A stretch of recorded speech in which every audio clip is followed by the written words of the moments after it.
Hello, Mark here at the Neon Saw Workshop. Today I'm going to be putting together this little window sash. Now an important part of any making job is the final dry assembly before you actually glue the thing up, just to check that everything goes together how it should, and you're going to be happy with it, and then you can take it apart again, get the gluing stuff out and clamped up for real.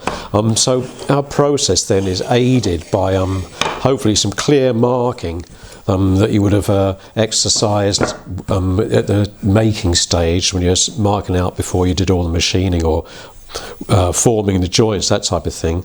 So I'm just going to start by putting together the glazing bars, and this is a simple halving joint really.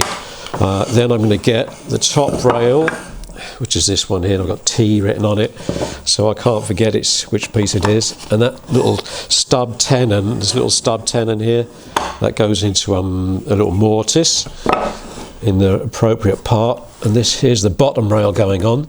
So that's those pieces. Now I've just got to put the stiles on.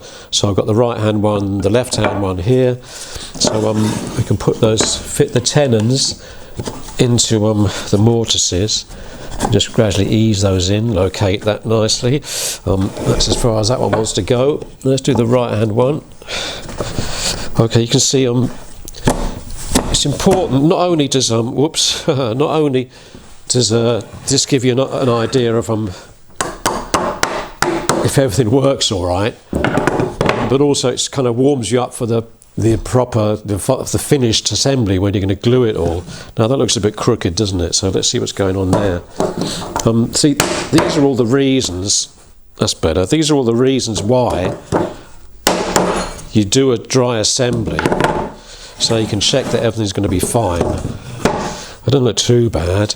At this point also you'd probably check for square by measuring across the diagonals, just to